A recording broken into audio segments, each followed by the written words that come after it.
Hello, dear friends of ICC. Um, Good morning, good afternoon, and good evening, depending on where you are. Welcome to the 99th edition of the ICC webinar. We're very happy today to welcome Professor John Reinisch of Cedar Sinai Medical Center to give us a talk on implant ear reconstruction. Now, today, Junior 2, will moderate this talk along with Professor Peng Yun Zhou and also Dr. Feng Yu Xu. So without further ado, I'd like to invite our panelists as well. Our first panelist is Professor Zunzong Chen of Vendome Craniofacial Center in Taipei, Taiwan. And our second panelist is Professor Akira Yamada of Lurie's Children's Hospital in Chicago. Now, I'd like to invite Dr. K to give us a proper introduction of Professor John Reinisch. Dr. Xu?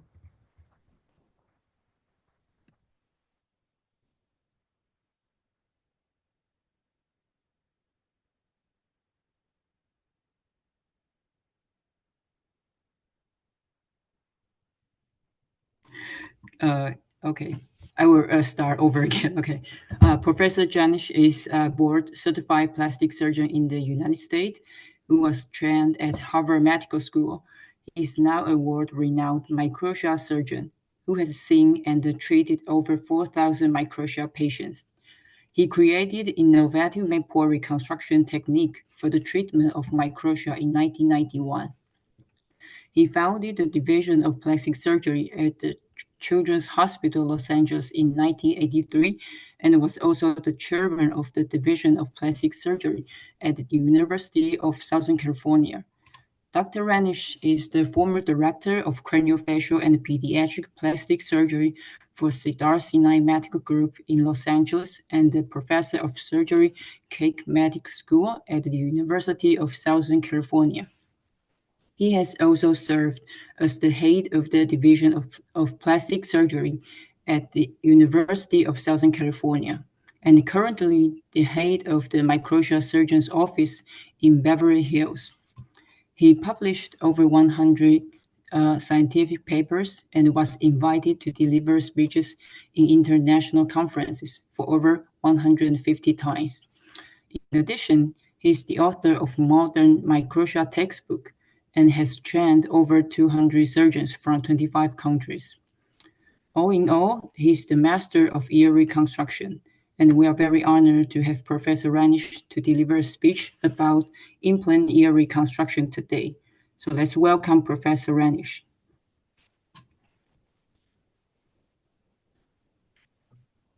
Okay, thank you very much. Thank you for inviting me. It is 5 o'clock in the morning in California. I'm going to, let's see, hopefully this is going to work. So I'm John Reinisch. I'm in Los Angeles, California, in the United States, and I'm going to speak for about 40 minutes on ear implant reconstruction. And I'm going to share with you the lessons that I've learned having done this for 35 years. I have no financial disclosures. I have no relationship with any of the three companies that make porous polyethylene ear implants. Like most of you, I have learned to do ear reconstruction during my training using the rib cartilage technique originally described by Dr. Radford Tanzer in 1959. His report featured two patients and 5 operative procedures. And when he first presented the paper in October of 1958 in Chicago at our national meeting, he got a standing ovation because it was really the first time that there was any really good solution for microtia. I went to California. I'm not from California. I'm from the other side of the country, but I went to California in 1983 to start a craniofacial program at the Children's Hospital, Los Angeles. And my wife, Nancy, who is a child therapist, joined me for half-time as part of the craniofacial team, which I started. She looked at our microtia patients and said that this is a terrible operation. There's a long delay in order to have repair. We certainly wouldn't do that for a cleft lip. The surgery of harvesting ribs to make a ear framework is painful. It requires hospitalization. You go home with drains that the parents have to manipulate. It's not one surgery, it's multiple surgeries. And for all of the work and effort, the results are often less than ideal. I like to say that it is a long run for a short slide. I don't know if that's an idiom in English, but the work done for the end result is disappointing. It's a and my wife Nancy, being more sensitive to children and families than male surgeons, said that it was really an enormous burden for patients and families. I had a resident at the time, and we started to work with porous polyethylene. There was no ear implant. We used a chin implant as the base, and we cut the edge of it and to make two crus. And for some reason, they made a straight piece that we put in hot water and bent around and melted it to the chin implant as our first ear implants. And then the company started to make something that we designed. But we have evolved the method and the shape of the implant really over the last 35 years.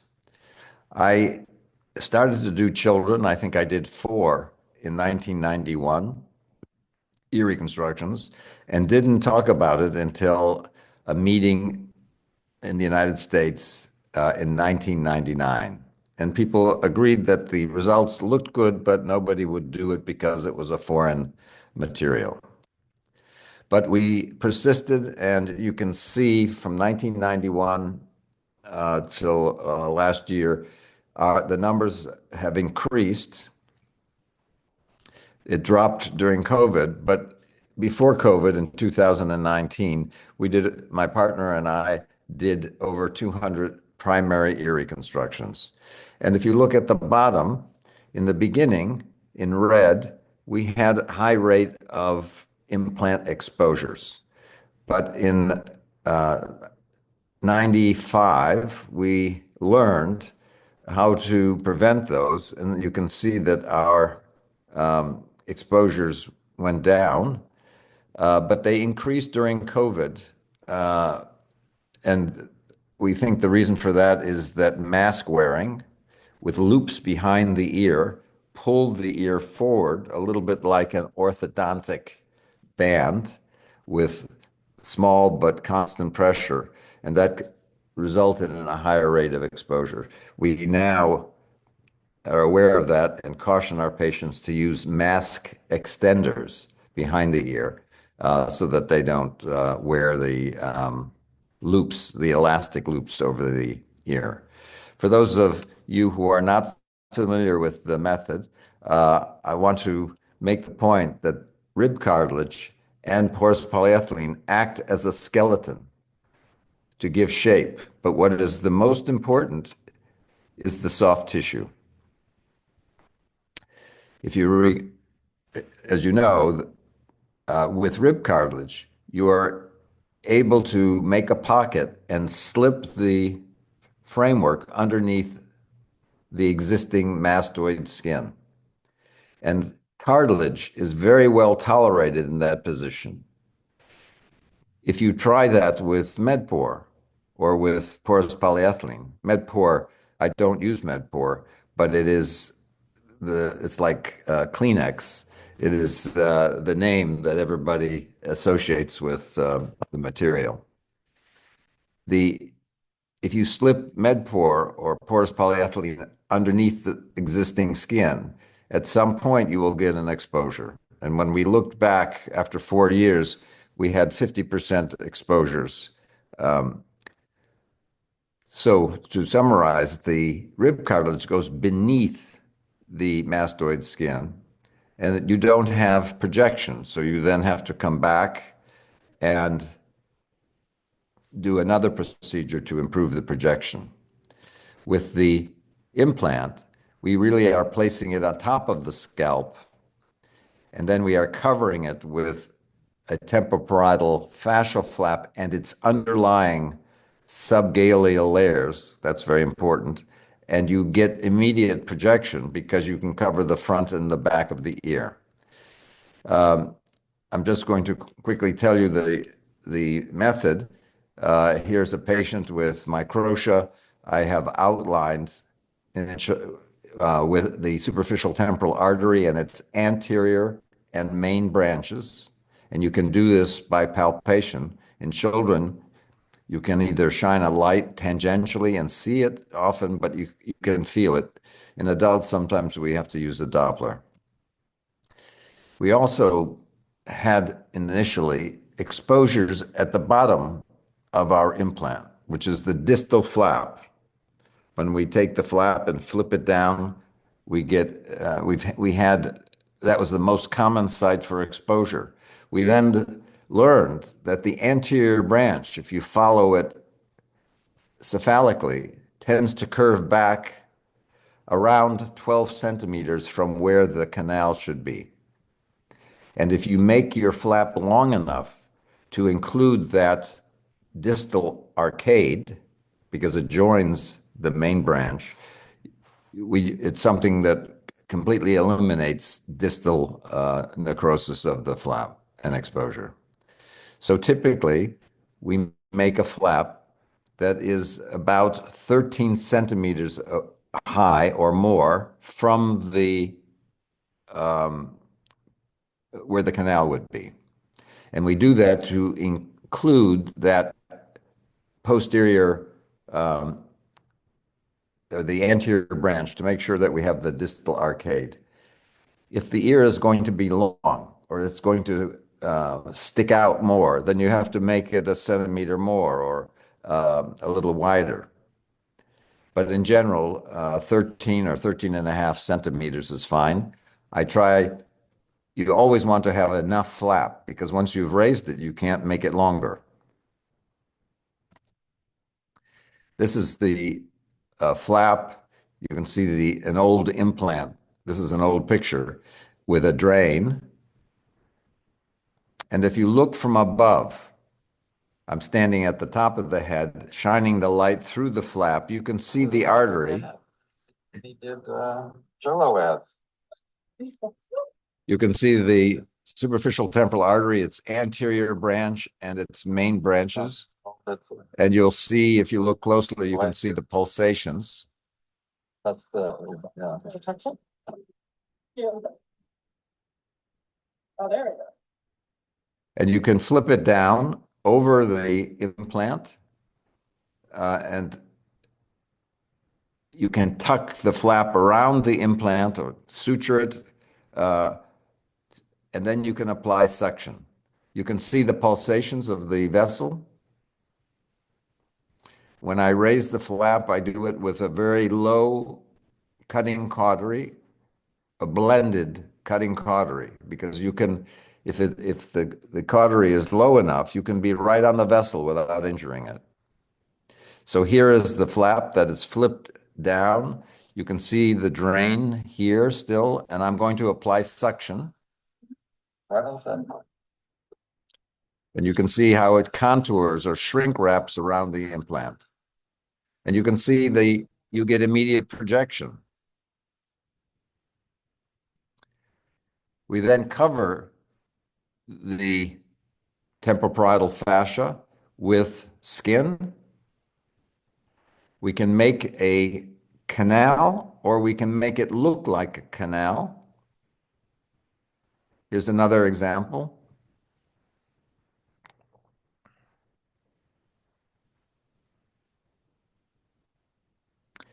And if you see, the flap is curved forward because I like to preserve as much of the temporoparietal fascia behind in case of a failure and you want to use an occipital artery flap. There is enough width.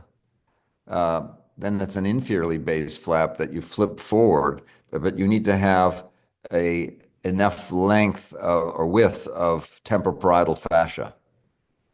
And sometimes when I am correcting someone's prior surgery, I'm not sure where they made the temporoparietal fascia, and you sometimes will be in scar tissue here. So, but when I do it, I try to curve it forward, so I leave more virgin fascia posteriorly. We then cover it with skin. In this case, you make a tragus and can line the conchal bowl and inset the lobule. And then I sometimes will put in fat in the cheek, which is why this child has markings here. And I take a picture or a video to show the family because we cover this for 2 weeks, which I'll explain. But you can try to make sure that the height is good and that the projection is symmetric. We cover the ear with a silicone putty. It's made, well, there are different companies that make it. We use a little steroid and bacitracin mixture, and where it is hot, we add nystatin because it's possible to get candidiasis underneath the non-breathing mold. Since we add a little bit of this yellow nystatin, we haven't seen that problem. You don't have to shave all of the hair. And for a girl, we're very careful to shave just enough to allow the mold to be sutured in place so that you can wear your hair down. I like this method because you can do it before children go to school. I like it because it is not very painful, and therefore we do it as an outpatient. We are very good about using the same anesthesiologists, and we are very good about infiltrating the tissue that we are going to use with lidocaine. And at the end of the surgery, we re-infiltrate everything with bupivacaine, a long-acting pain medicine. So when they wake up, they're able to go home within 60 minutes without any pain. We give them antibiotics for 1 week, and then we give them a day or two of pain medicine. Sometimes they don't take any.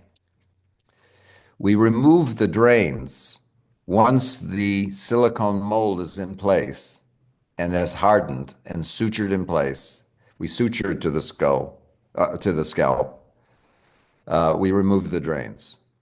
And we wrap the head for just 1 day because the marcaine or the bupivacaine that we've injected into the drain leaks. And so for that really the first night, rather than having some drainage on the pillow, we wrap the head, and I'll show you that. You get immediate projection of the ear, so there is no need to come back and do a secondary surgery to elevate the ear. So it's in 95% of the cases, it's only one surgery. And the ear, once the swelling goes down, which can take 3 months or 4 months, you get a more natural looking ear than I was able to obtain with cartilage. The other thing is that I have, and I'll explain this, I have become more aware of the importance of hearing.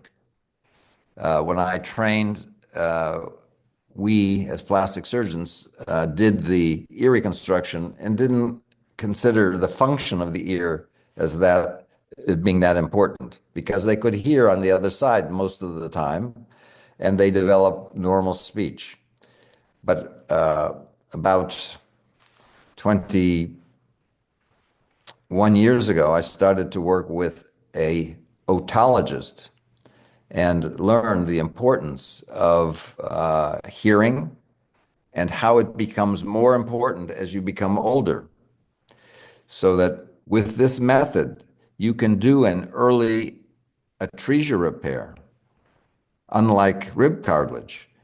You can, since we are bringing the tissue in from distally with its own blood supply, we're not dependent or we're not fearful of having scarring around the ear. So you can do the hearing restoration either before or at the same time, or you can put in a hearing device, an implantable hearing device at the same time. And finally, hairline, which is an issue for especially patients with Treacher-Collins or slightly syndromic children have low hairlines. It isn't important with this method because if you're severely hemifacial microsomic, you're placing the ear really where the scalp is.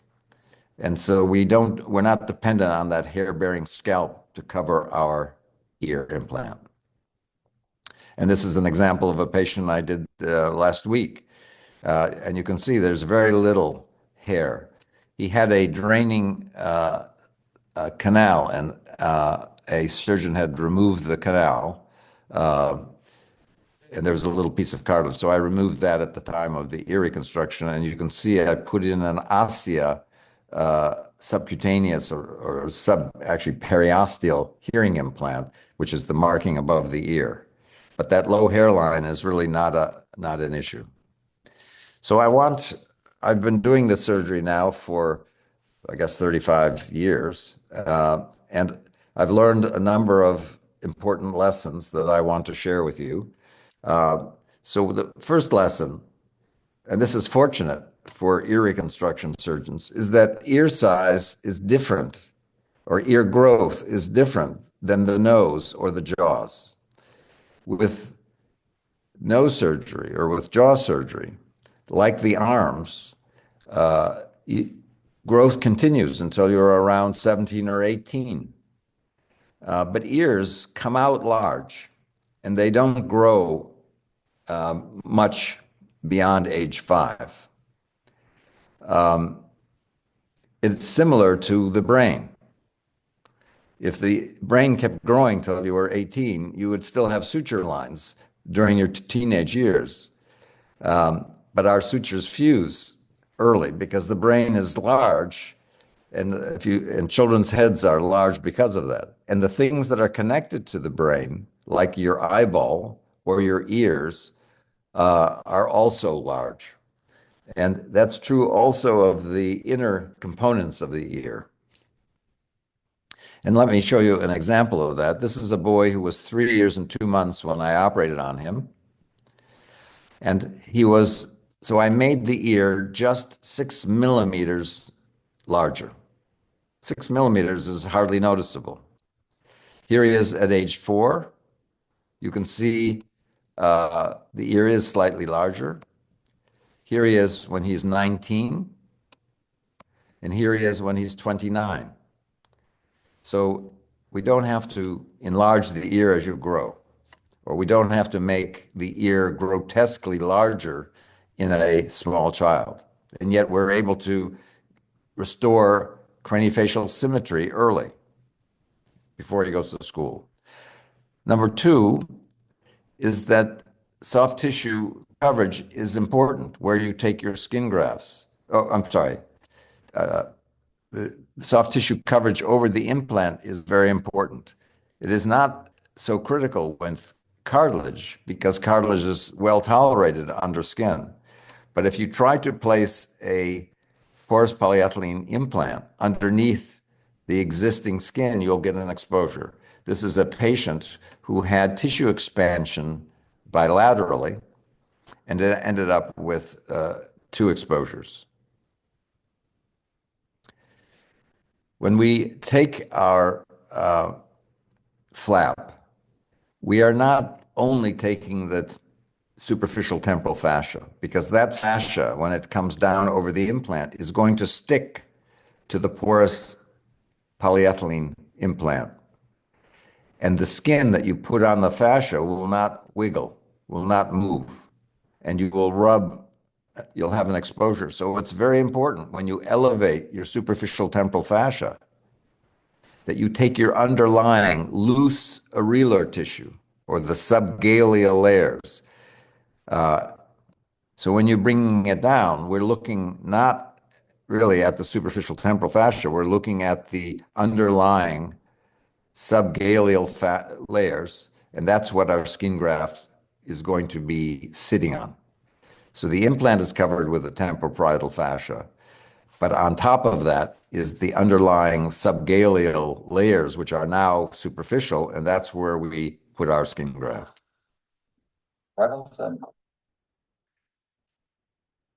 The reason it's important is that you want the skin to wiggle, like the back of your hand.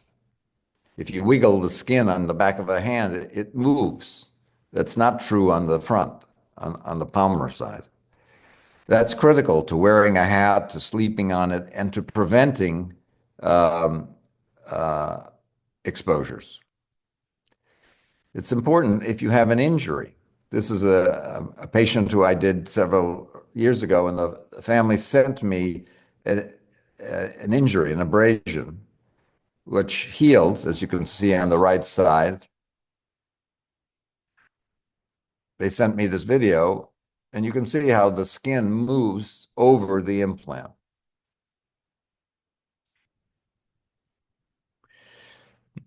The third lesson was that color match is important. In certain ethnicities, you have to be very cognizant of the color of the skin.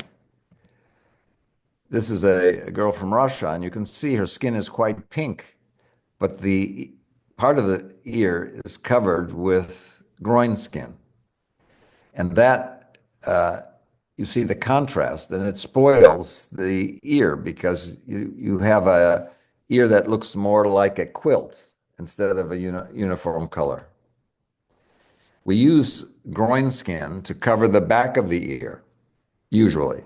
If the other ear is very prominent and you're reducing it in size or pinning it back, you may have enough skin then to cover the back of the reconstructed ear, but that's unusual. So in this case, the skin around the canal was the original mastoid skin, and the skin of the upper and lateral part of the ear comes from the opposite ear. And you can advance the scalp and suture it to the mastoid fascia so that you don't change the projection of the donor ear.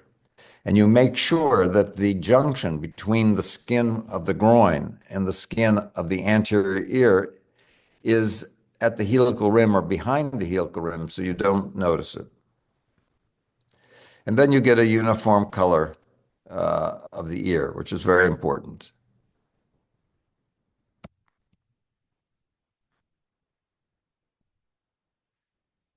The fourth lesson is that the TPF can be harvested quite easily without a scalp incision. In the beginning, we made a vertical incision that then ended up in a V, and that incision, particularly in boys with short hair, is very noticeable.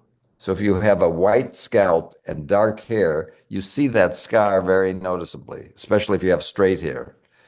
We then went to a zigzag incision, then we went to a straight incision up here and tunneled up and just helped divide the upper part of the flap. But with experience and a headlamp and a good retractor and a long needle tip, that's angled, you can divide the entire flap without just through the mastoid access incision. So you can just use the incision here. There's some hair here, so I'm making my incision here, or I'll make my incision here and throw this away. I make a little scoring here because the markings often come off. So you make a little scoring here just to know where the front of the implant should go. And if the artery is a little further back, you can extend this across the sideburn to give you a little more access. But so you can see there's no scalp incision. We used to use drains and take them out at 3 days or 2 days. But for the last 15 years, we take out the drain as soon as the silicone mold is firm, and because the temporoparietal fascia will stick to the implant. And we use the silicone just to prevent the swelling. Before we used this silicone, we would get a lot of swelling. I would think that the patient had a hematoma. But with the silicone, which we leave in place for 2 weeks, it adds compression and it protects the ear. We don't want children to sleep on the ear, but we remove the drain in the operating room. And this is an example of a child. We have a drain beneath the scalp, another drain, and here's suction applied.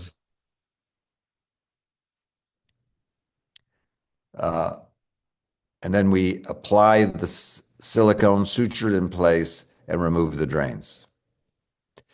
We do the surgery in a single outpatient procedure, and we are very good about using bupivacaine so that the patients wake up quickly and without a lot of discomfort.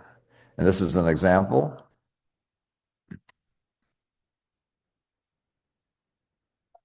I'm gonna take it off in a second. We understand. 5 minutes.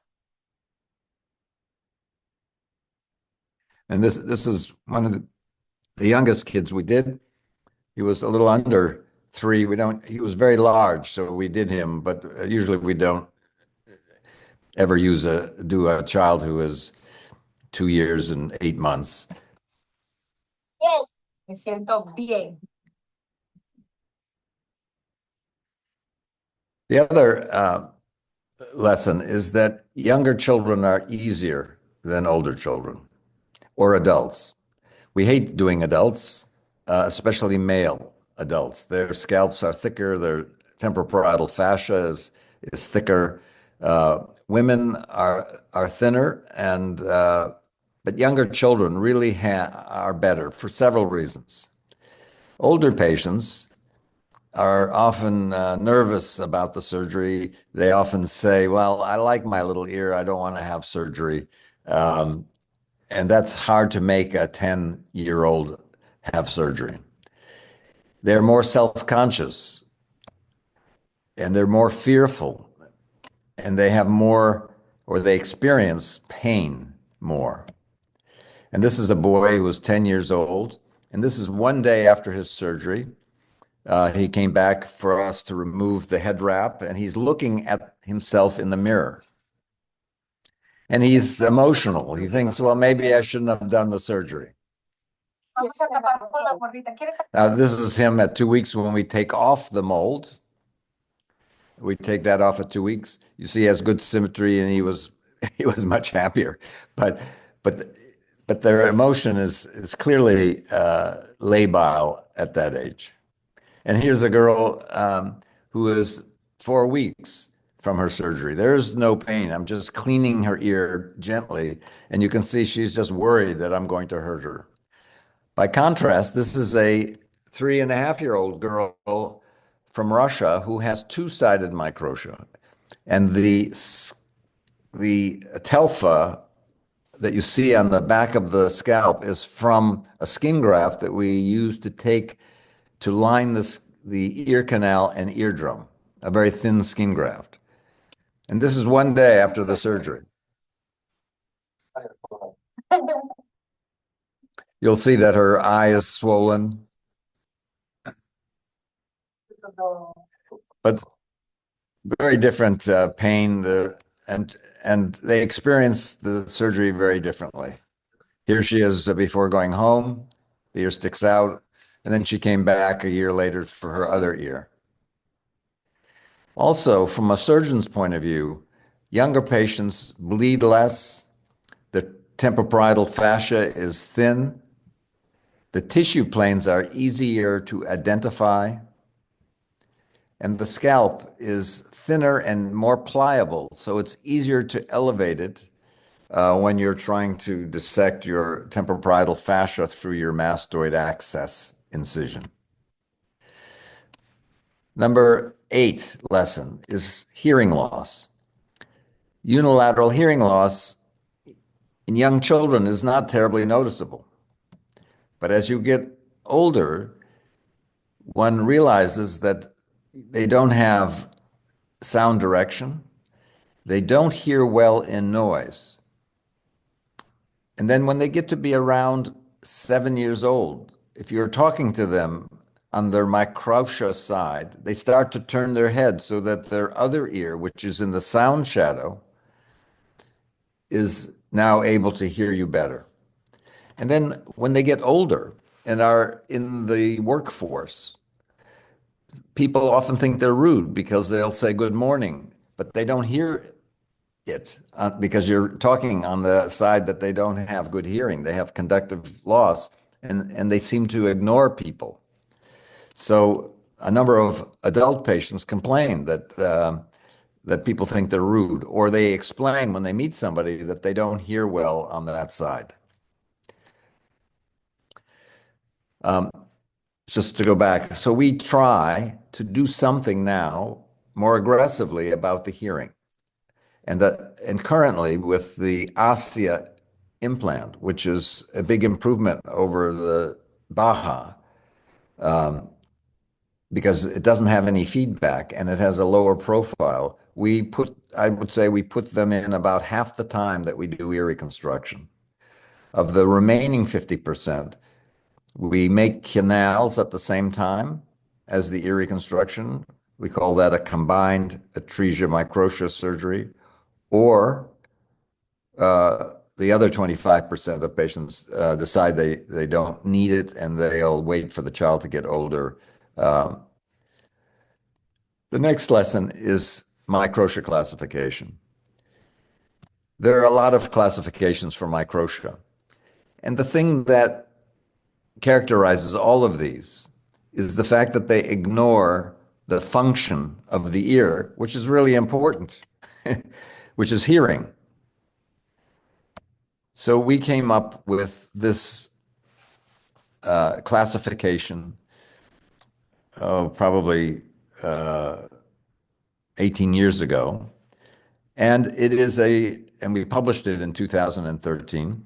It is the most comprehensive and the most concise method of classifying a patient's microtia. Here's the paper we wrote with Dr. Roberson and myself.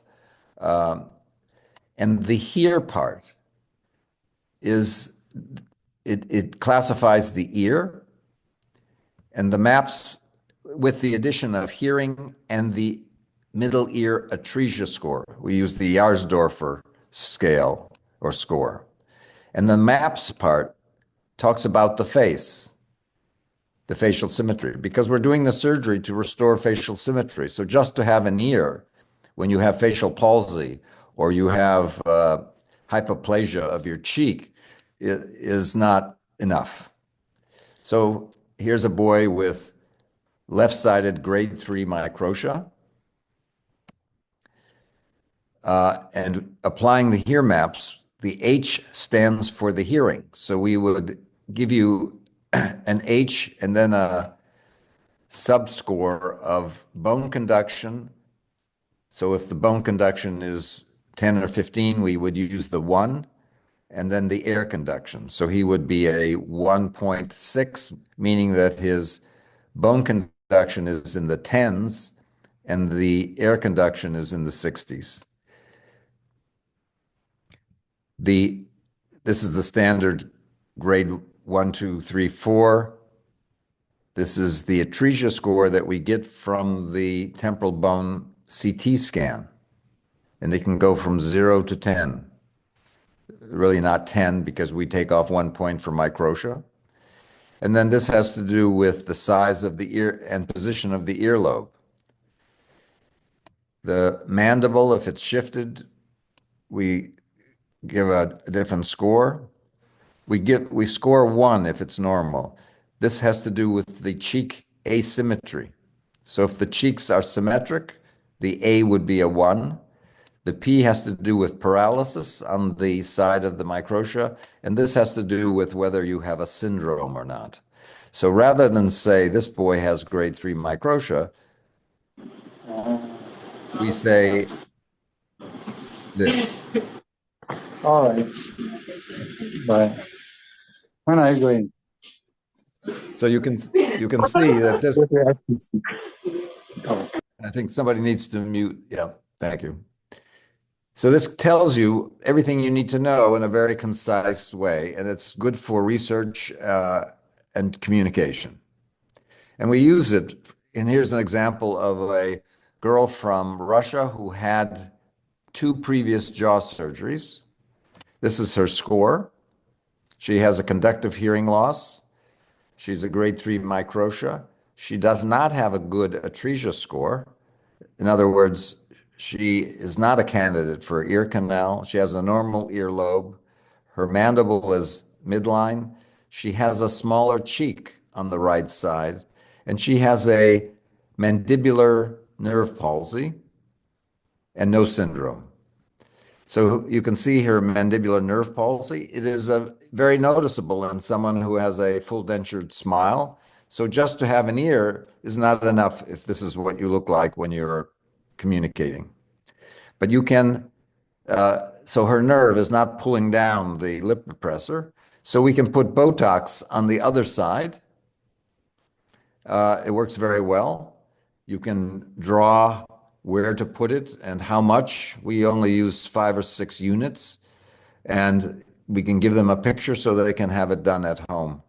And here she is at 4 months with her ear. We also put in fat in her cheek, and we also put in a hearing device. And this is her at her school prom 18 months later. The second lesson, 10th lesson I learned, the number isn't important, is that all patients with microtia have some degree of palatal dysfunction. And here's an example. This patient is now an adult, so you can see his palate more easily. He has left-sided microtia. So his microtia is on the right side of your screen.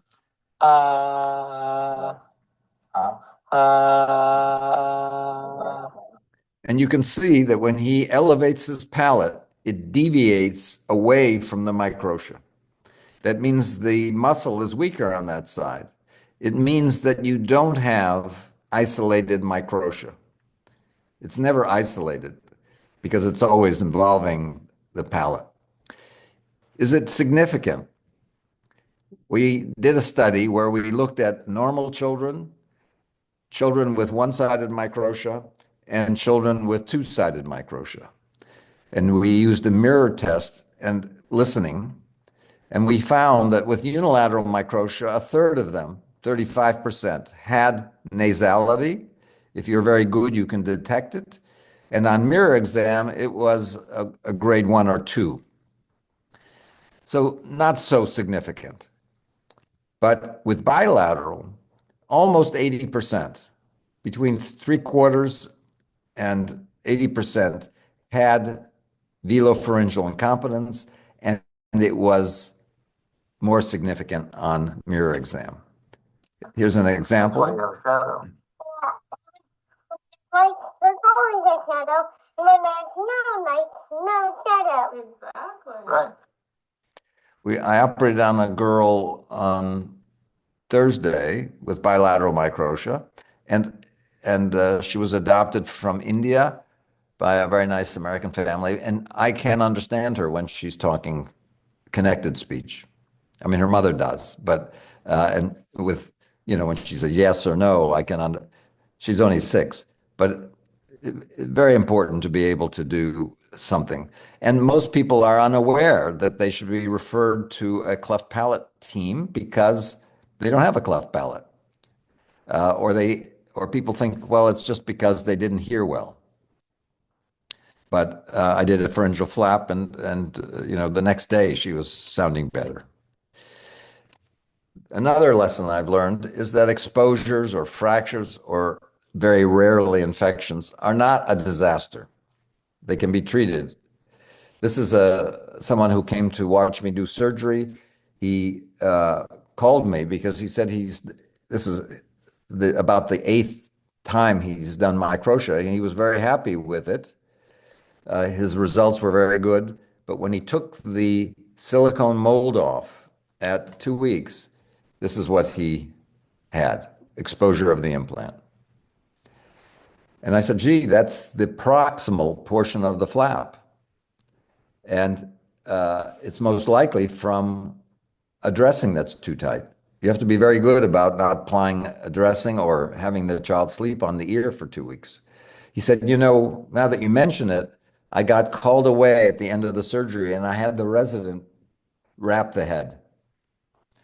So you can, if it's an early exposure, you can irrigate the exposure and you can cover it with a little fascial flap. If you look here, you can just make a little zigzag, take some deep temporal fascia, flip it down over your implant, and put a skin graft on.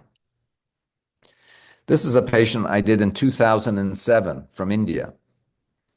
She's 40 now. And during COVID, she wore a mask and she got an infection, but she never went to the hospital because of the severity of COVID in India. And so the exposure just got bigger and bigger. As you can see, this is what she ended up coming to me with. We took out the implant, scraped out any granulation tissue, put a new implant in immediately because the soft tissue would shrink if you didn't, and covered it with a underlying flap. As you can see, 9 days with a skin graft. And on the right, if you can see that, she has, it's taking. So it's not a disaster. Even though this is not a beautiful looking ear, she still has her ear. This is another patient who had a canal at 8 years before with his implant. And again, during COVID, wearing the mask, the implant moved downward and forward and eroded into the canal. He was seeing his ear, nose, and throat for drainage from the canal for almost a year before that surgeon called me. And I said, well, it's obvious an implant exposure, but you sometimes cannot see it. When you're looking in with a speculum, you're covering the exposure. So he could come back, have the implant removed, have the closure exposed, the canal exposure closed in the canal, and also we do a little local flap to cover the inside of the exposure, put a new implant in, and apply suction. And this is him 3 months later, still a little swollen, but no more exposure. And then fractures. We used to use a 2-piece implant, and we would solder it together. It was nice because you could modify the size and the width of the implant, and you didn't have to carry different sizes. He looked good in 2018, but it broke. And so it's not a difficult thing to lift up the skin and the temporoparietal fascia from the implant from behind, put a new one in, close it over a drain, and put a new mold on for 1 week. This is a picture I took in the operating room for the family, but you can restore the ear very quickly and not with little pain. We also noted that a high percentage of our patients have what we call a posterior origin of the superficial temporal artery. We found when we look at our patients, 19% of the patients have it. It's sometimes very obvious, but sometimes it's not. Usually, patients who have this have a smaller cheek on that side, and often their earlobe is a little canted forward. But we palpate it, and the proximal superficial temporal artery doesn't come out in front of the earlobe. It comes out behind the earlobe, right in front of the mastoid. And you can see the reason it's important is if you're taking out the native cartilage, you can easily injure the vessel supplying the temporoparietal fascia. You can see that it extended from here, it goes up underneath the cartilage and then becomes the normal course of the superficial temporal artery further up. You can see it here, and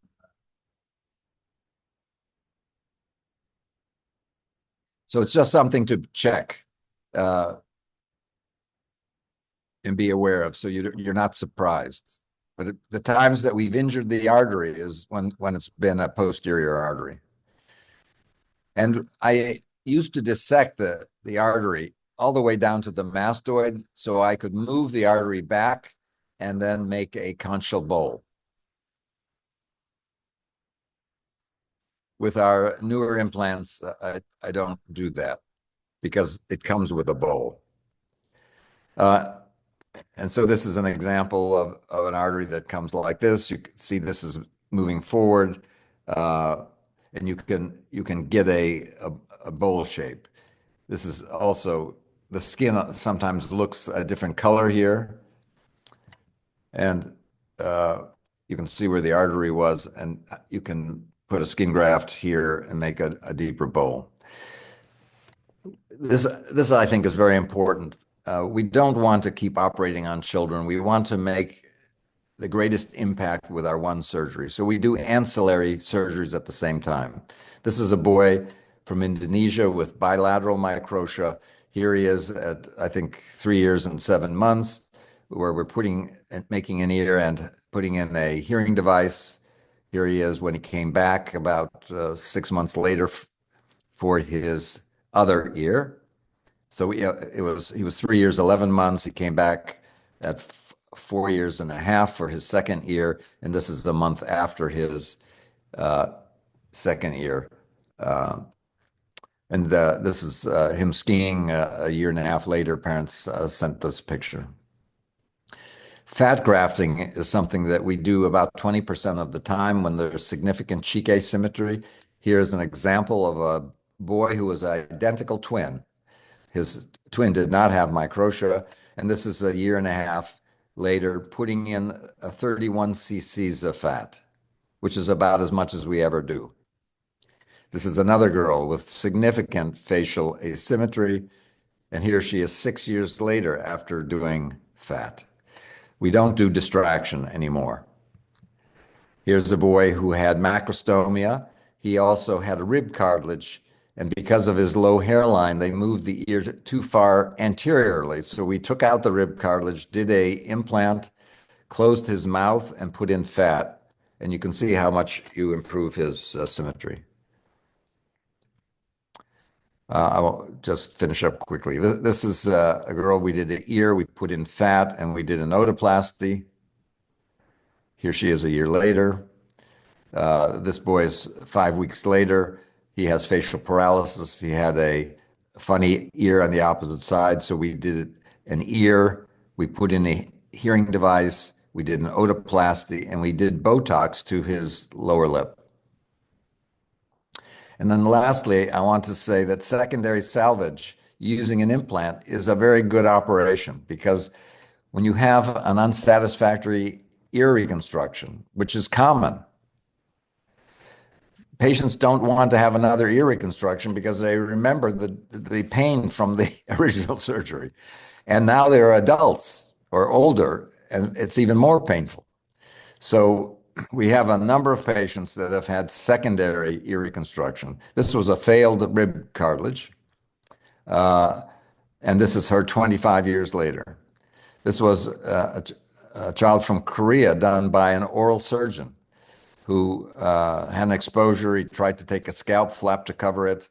We just took it out, waited 6 months, and did an occipital flap. And this is a patient from India whose cartilage melted away, and we were able to do and he covered it with a temporoparietal fascial flap at the time of the surgery, but we did an occipital flap. And this is a patient who had 4 surgeries, rib cartilage. This was 4 months after an implant. And then 8.5 years later, she sent us this picture because she noticed some bruising on her ear. And when I asked her if something happened, she said, well, I had surgery. And I wonder if anesthesia didn't put a strap over her ear and that it resolved. But you can get better projection and positioning. And then we have a number of disaster patients. This is a 39-year-old who had rib cartilage. We took skin from her opposite ear and grafted her opposite ear to give her a color match. She had a canal as well, and we were able to improve her ear and so she could wear her hair up. I will just finish saying that implant reconstruction has many advantages. It's a non-forgiving technique. It's not for the occasional surgeon, and it's best to have a mentor who has experience. Thank you. Thank you so much, Professor Reinisch, for this amazing lecture. And congrats on the amazing results. I've heard your presentation many times over the years, and every single time I'm still learning something new. So thank you so much. Right now, I'd like to proceed to panel discussion. So the first panelist that I'd like to invite is Professor ZC Chen, who is also my mentor. Professor Chen. Oh, Professor Chen, you're on mute.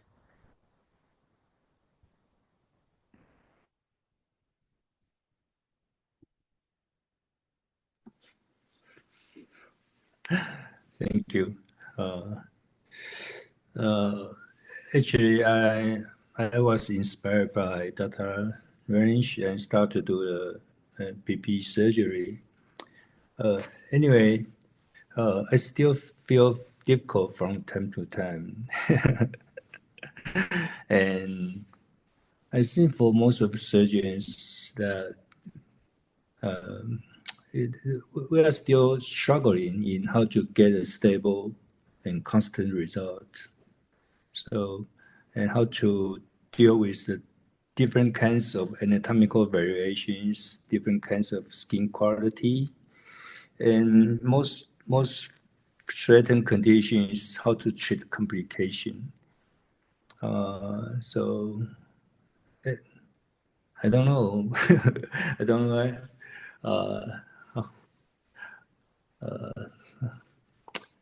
I don't know. The key point is what is the discipline? How to get a very constant and stable result. I think that's true. And I think over my career, I have become more consistent. I'm more confident in my results, and the patients are not so consistent. You know, on the one hand, you want to do it early so that they grow up feeling normal, but younger boys especially can injure their ears. The issues that we have now are mostly fractures. And we use now a stronger single-piece implant that we carve. And that seems to be much better than the 2-piece implants where we had a rim and a base that we would melt together. So for the last, well, 4 or 5 years, we've tried to use single-piece implants. And occasionally they still break. But usually when they break, they deform, but they don't get exposed. And so it's not an urgent thing to replace. We often wait until they're a little older and then replace it with a newer, stronger implant. But in my case, most often I immediate after the surgery, I mean during a post-op period of time, my most often mobility is a partial skin loss. Partial skin loss or Skin necrosis? partial flap loss. The loss area may be just in the center of the auricle or in an area that is difficult to be rescued. So how can we decrease? I know the technique is very important, but what is the key point, the key issue, how we decrease this kind of, it seems minimal, but actually it's a major complication. Yeah. Well, if you have an exposure, a small exposure, it ruins the whole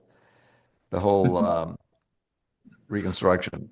We had a few, maybe 4 or 5 years ago, we noticed we had more rim exposures. And I think it had to do when we apply the mold after dissecting the scalp. The scalp is loose because you lifted it up. And when we sew the mold to the ear, and then the patient stands up, the mold drops a little bit because it's sutured to the scalp, which is loose. So now I'm good about when I put the mold on, I suture it a little bit high, or I push the scalp down and suture it in place. So we don't have that. And with cosmetic surgery, I don't do it anymore. But if you do a blepharoplasty on the table when they are laying down and the eyes look good, when they stand up and the face goes down, you sometimes get an ectropion. Or your earlobe, if you do a facelift and inset your earlobe, you're not accounting for the fact that the tissue will drop a little bit when in the upright position, and then you have a tethered earlobe. And I think it's the same thing with the mold. You have to be aware that you've loosened the scalp. But that usually gives a rim exposure. We don't see too much early exposures. Sometimes if you get a little hematoma under the skin graft, then the skin can die, but the underlying implant is still covered with the temporoparietal fascia, and you can do a little wet to dry dressing and it will close. So we don't have too many early complications. We have more, our biggest problem is young boys and fractures, which I think is less now that we have a stronger implant. And now that we are telling patients not to wear those masks that pull on the ear, I think we will see less of the erosion and exposures. And how about the post-op skin quality? Is very often we encounter with hypertrophic scar or poor skin quality is, I think in most of the young surgeons, they are very, very struggling about this issue because after surgery, we cannot present a picture with 2 weeks with good auricular profile. And sometimes the recovery is so slow and we can not just get good skin quality. I know the coverage, the tension is important, but is there any other issue or any other post-op care can make this kind of issue better? Yeah. So especially Asian patients can make thicker scars. And so on the table, before we put our mold, we use clobetasol, which is the strongest topical steroid ointment. We mix half and half with bacitracin, and we add a little bit of nystatin so that they don't get candidiasis. We put it under the mold, and so it sits there right in the beginning. So the scar, I think, is better since we do that. Once you have a bad scar, it's too late to use the steroid. We have that under the mold for 2 weeks. At 2 weeks, we take off the mold. and then we make a mold just for night. So if they are sleeping on it, they are not pushing the ear in to protect it. And we use the steroid again every night on the ear under the mold for 1 or 2 weeks. So in the beginning, that seems to help. I know that we notice when we use the steroid that it makes the skin a little bit. You have some redness, little spotty redness, but that goes away when you stop the steroid. And actually, it won't increase the infection rate, right? The infection rate It won't. doesn't seem to make, no, it doesn't seem to do that. Okay. I mean, we Another cover them question, for, yeah. yeah. Okay. Another question is that for the long-term skin quality, I noticed in some patients, initially the skin quality seems good, it's thin, but as the time passes by, the skin may become thicker. It seems a different behavior compared to cartilage group. Usually in a cartilage group, the skin will be thinner and thinner, but in PP group, it seems in some patients, the skin becomes thicker. Do you agree with this kind of observation? Well, we have, are these young children or teenagers?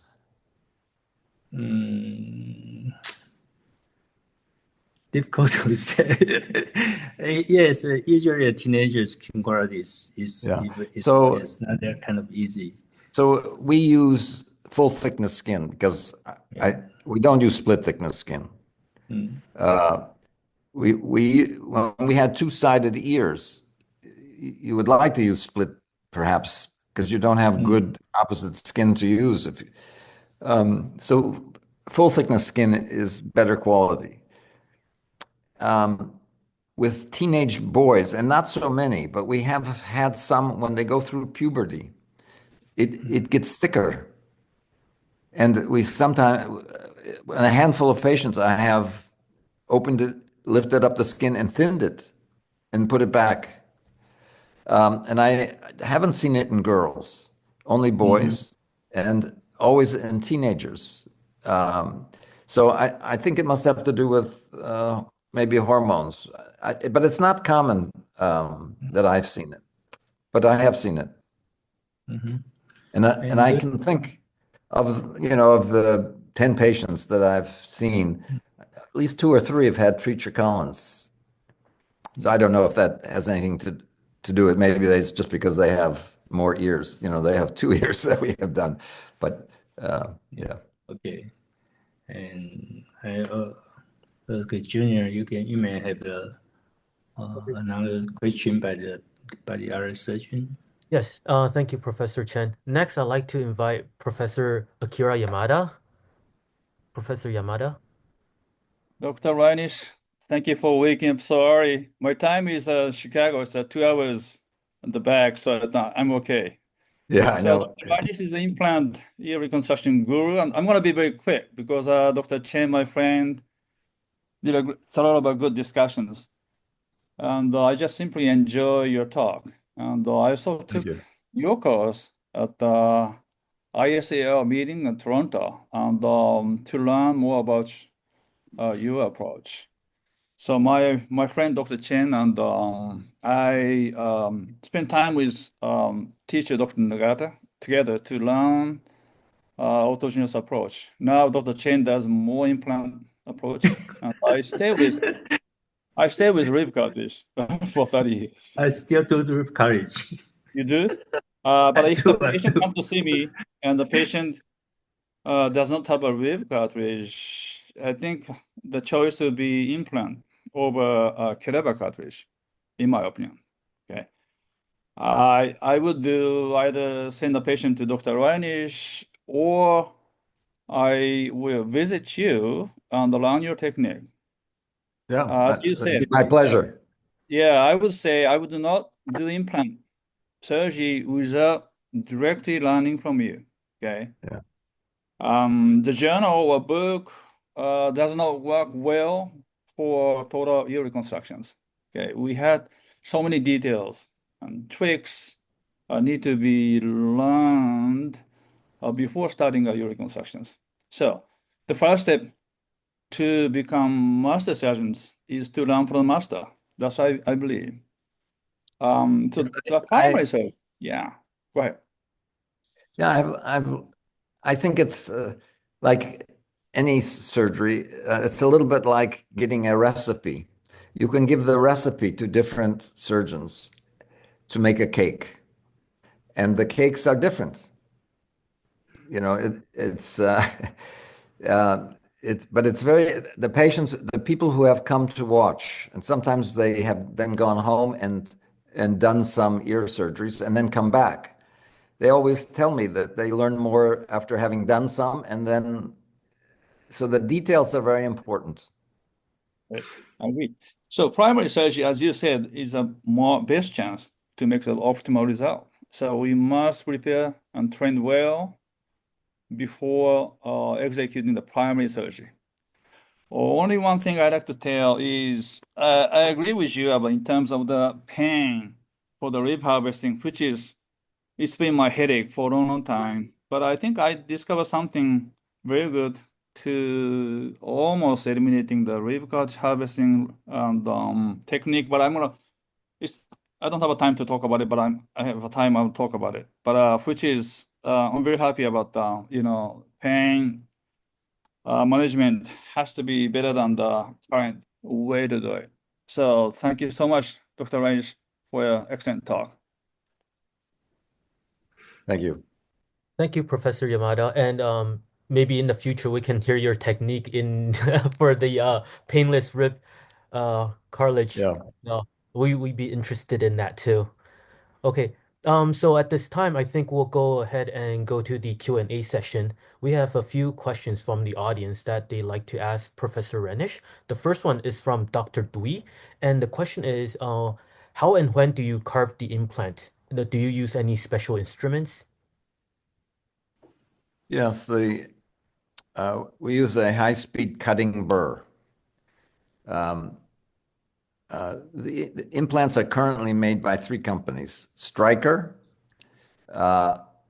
Matrix USA, which and Supor or poriferous.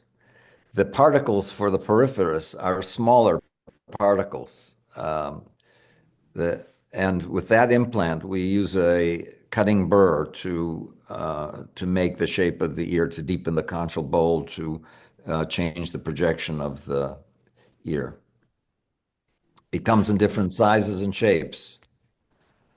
Okay, Dr. Reinisch, I know we know the step the how to say the stability of the implant is very important.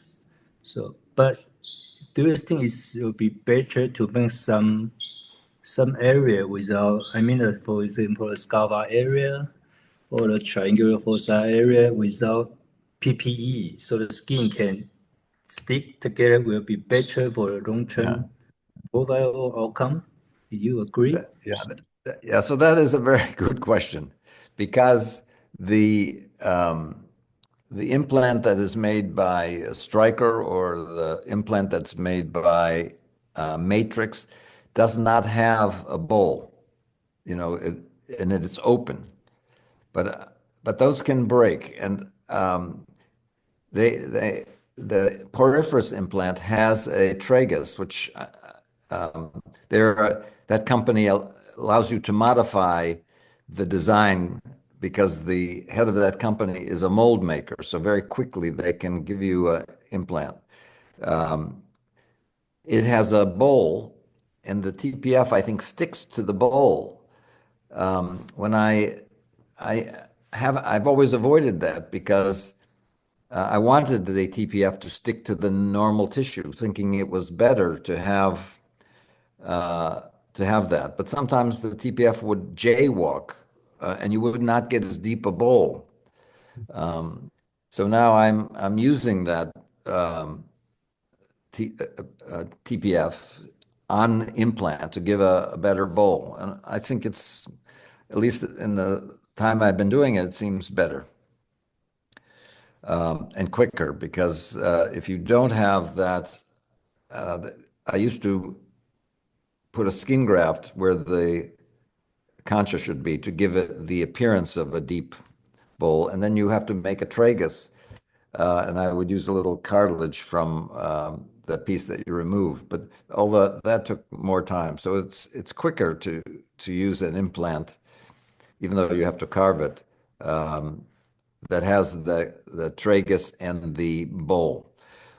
Sometimes the implant descends. In other words, it comes down a little bit with jumping, and usually not very much. But if you've made a tragus that's not connected to your implant, the tragus, which is here, as the implant comes down, the tragus moves up or looks higher.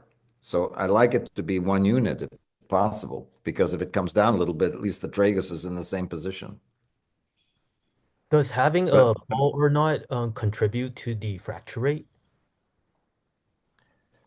well, when you have that bowl, I think it makes a stronger implant. But usually it's not the base that is broken, it's the rim that is the part that breaks. And the one implant from that we've been using from Omnipore has those openings, thinking that it's probably better for blood supply, but I think it also makes it weaker. So there's an opening in the scapha and in the triangular fossa, and I think it makes the superior crus weaker. So they are now making an implant without the holes. And we'll see if I think it will help the fracture rate. Okay, our second question is from Dr. Lin, and the question is, how do you design the size of the implant in hemifacial microsomia patients? Yeah, with hemifacial microsomia, the ear goes sort of where the hairline is. I mean, if you measure the distance from the orbital rim, we try to put it goes on the skull. It's not really going on the face. So if you're hemifacial, the ear should be consistent on the skull, but the distance back should be the same, close to the same as the other side. But it's on the bone, not on the face. So the biggest problem with hemifacial microsomia is that you're putting it where the hair is. So you have to have more skin because you have less non-hair-bearing mastoid skin to cover your ear. Usually you don't have to cover much of your anterior ear, but if you have hairline, low hairline, or the ear is under the scalp, hair-bearing scalp, you have to cover the front and the back with skin. But As the the audience, position, they are curious about, because sometimes the hemifacial microsomia patient is so difficult to treat. We cannot make the face symmetry. So should we make the auricle smaller? Because no, sometimes the hemifacial no, because microsomia eventually patient, you're able to fix the face. The lower face is correctable. Now you have to wait for orthognathic surgery, okay. but are you doing fat grafting? I think it's very helpful to Yeah. do the So fat you grafting. prefer to make it the same size. Same size and same location, and then put fat in. Yeah. Now, if the chin is shifted, I mean, as they grow, it's going to be noticeable, and you'll have to do either a sliding genioplasty or some bigger mandibular surgery. But when they're teenagers and they're very sensitive, you want them to look better. Okay. And our next question is, can you please comment on the use of full thickness skin graft versus split thickness skin graft? And with regards to contraction? Yeah. I mean, we have used both, but really very little split thickness skin graft. It's more of a problem for bilaterals because you don't have color matched skin. So we used to take it from the scalp, split thickness skin. But I only use full thickness. The only time we use split thickness is when we make a canal and then you're lining the cavity that you have drilled and you're lining the eardrum. Then you use a very thin skin graft because it's not going to contract on the bone. But otherwise, with split thickness skin, I don't think it's as good and healthy as a full thickness skin graft. Okay, and our next question is, any tips on the use of occipital artery flap? Occipital artery? Yes. Now, fortunately, we don't have to do it very often, but if this has been scarred, and probably I do it maybe 5 times a year at the most, I think. There you have to listen with a Doppler. The artery comes out immediately behind the mastoid tip. We wrote a paper on it, which explains that, but the artery goes posterior, and then it takes a right turn and goes up the back of the scalp near the midline, and we make a zigzag, and you have to elevate the scalp carefully because the artery runs on the surface of the fascia. And we take a wider flap, at least 9 centimeters wide, or if you can get 10, but usually you can't get 10, on the upper part. It looks a little bit like a lollipop because it's wider here and then narrows along the artery going inferiorly. And then we tunnel it underneath, a little bipedical flap to cover the ear. And it works well. You often have a little bump on the back in the mastoid where you've turned over the flap. That usually gets a little better, but it's noticeable. That's why it's good to, it's nice to see the pulsations distally, because when you're dissecting forward, I take a clamp and I clamp. I don't close the clamp, but if I'm going to make a bovie cut under the transverse portion of the artery, I want to make sure I'm not injuring it. So I squeeze it and I'm watching my distal pulsations to make sure that I'm not altering it. And if it's okay, then I clamp it and then I divide it.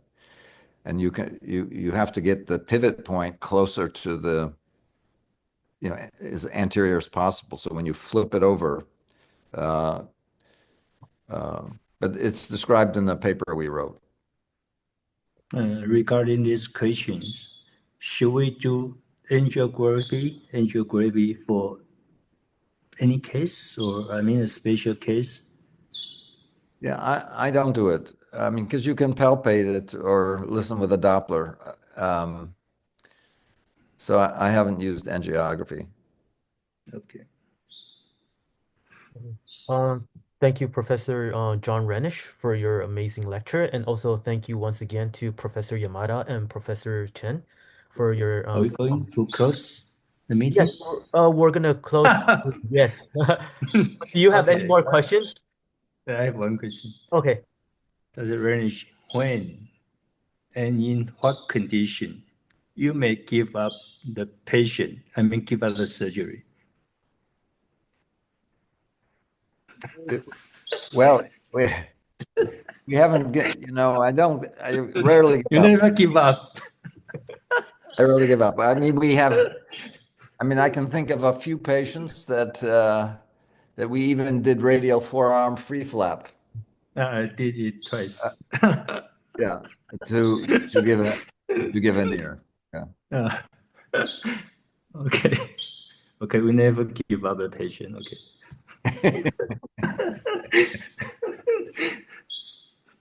Maybe we should, but we try not to. Yeah. Okay. Thank you very much.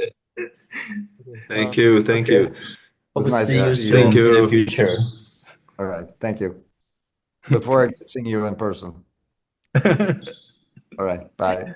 That's great. Not yet. Yeah. Wait a minute, professors. I have to pay our very great gratitude to Professor Reinisch to give us so detailed presentation in guiding us several the critical point, about 14 lessons to teach us how to handle a Microtia procedure.